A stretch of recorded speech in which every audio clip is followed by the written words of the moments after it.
Om Swastiastu. Assalamualaikum warahmatullahi wabarakatuh. Salam sejahtera untuk kita semua. Salam harmoni. Perkenalkan, nama saya Riko Mai Indrianti dengan NIM 22130110093 dari kelas 6F Pendidikan Matematika. Di sini saya akan menjelaskan bagaimana menyelesaikan masalah maksimum dengan kendala campuran. Baik, di sini sudah terdapat masalah maksimum dengan kendala campuran, di mana kita diminta untuk memaksimumkan B sama dengan 30x1 ditambah 25x2. Dengan kendala campuran yaitu x1 ditambah 2x2 lebih kecil sama dengan 16. Kendala kedua, 4x1 ditambah 3x2 lebih besar sama dengan 18. Kendala ketiga, x1 ditambah x2 lebih kecil sama dengan 12, dengan x1 dan x2 lebih besar sama dengan 0. Nah, langkah pertama yang kita lakukan yaitu kita tulis kendala kecuali kendala non negatif sebagai ketidaksamaan dengan variabel di kiri tanda lebih kecil sama dengan, atau kita tulis kendala kecuali non negatif dengan atau kita rubah tanda menjadi lebih kecil sama dengan, sehingga kita akan mendapatkan kendala seperti pada slide di mana x1 ditambah 2x2 lebih kecil sama dengan 16, min 4x1 dikurang 3x2 lebih kecil sama dengan min 18. Karena di sini kita sudah rubah tandanya menjadi lebih kecil sama dengan yang kendala ketiga, yaitu x1 ditambah x2 lebih kecil sama dengan 12, dengan x1 dan x2 lebih besar sama dengan 0, dengan fungsi objektif yaitu B kurang 30x1 dikurang 25x2 sama dengan 0. Nah, langkah kedua yang kita lakukan yaitu kita menambahkan variabel slack, di mana pada kendala 1 kita tambahkan S1, di kendala 2 kita tambahkan S2, dan di kendala 3 kita tambahkan S3. Sehingga kita akan mendapatkan persamaan yaitu pada kendala 1, 2, 3 dengan X1, X2, S1, S2, dan S3 lebih besar sama dengan 0. Dengan fungsi objektif P dikurang 30x1 dikurang 25x2 sama dengan 0. Nah, setelah kita menambahkan variabel slack, langkah ketiga yang kita lakukan yaitu membuat tabel simplex awal, di mana ini merupakan gambar dari tabel simplex awal dari soal sebelumnya. Nah, karena pada kolom RHS, kita perhatikan kolom RHS di sini terdapat entry negatif. Maka kita perlu merubah kolom RHS ini sehingga tidak terdapat entry negatif. Nah, untuk mengubah kolom RHS ini, kita akan melakukan strategi pivoting pada step berikutnya.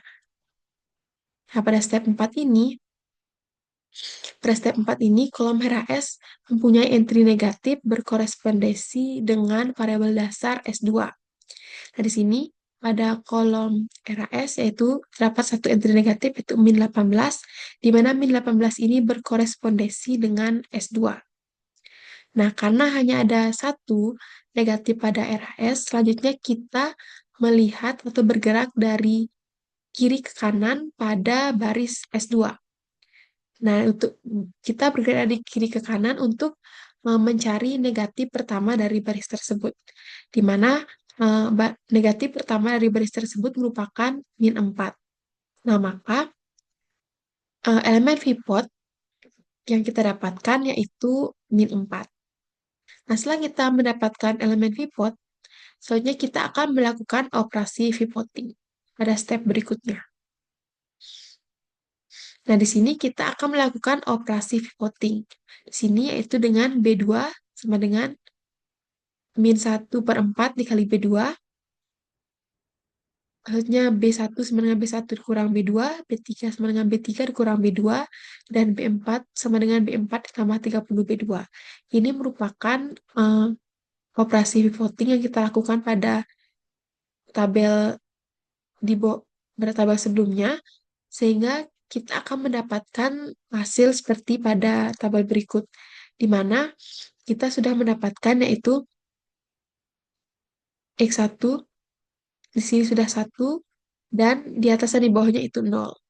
Nah, karena sudah, selanjutnya kita lihat ternyata pada simplex terakhir, yaitu tabel simplex ini, pada kolom HRS itu sudah tidak terdapat entry negatif. Maka dari itu, ini sudah mempresentasikan sebuah masalah program linear maksimum dengan bentuk standar.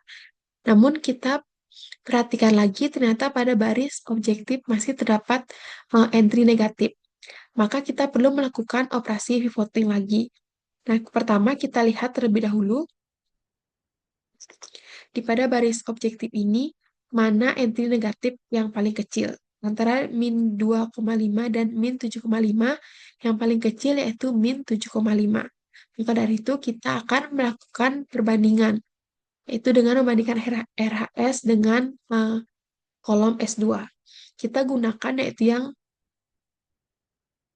uh, entry positifnya saja, di mana kita gunakan yaitu 11,5 dibagi 0,25 dan 7,5 dibagi 0,25.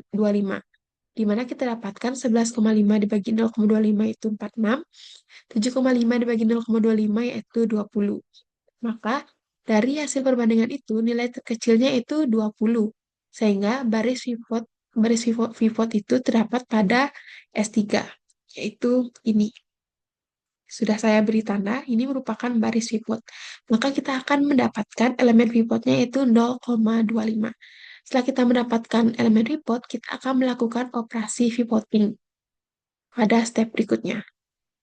Nah, ini merupakan operasi pivot yang sudah saya lakukan dengan menggunakan B3 sama dengan 4 dikali B3, B1 sama dengan B1 dikurang 1 per 4 B3, B2 sama dengan B2 ditambah 1 per 4 B3, dan B4 sama dengan B4 ditambah 15 per 2 B3. Nah, ini merupakan hasil yang sudah saya cantumkan, di mana pada tabel simplex akhir ini sudah tidak terdapat negatif pada kolom HRS maupun pada baris objektif. Maka ini merupakan tabel simplex akhir dari soal sebelumnya. Maka didapatkan nilai maksimum dari P adalah 360, yaitu diperoleh ketika X1-nya ini merupakan ketika X1-nya sama dengan 12, X2-nya sama dengan 0, S1-nya sama dengan 4, S2-nya sama dengan 30, dan S3 sama dengan 30. Mungkin itu merupakan penjelasan bagaimana cara mencari nilai maksimum dengan kendala campuran. Mungkin sekian dapat saya sampaikan. Akhir kata saya tutup dengan Parama Santi. Om Santi Santi Santi Om.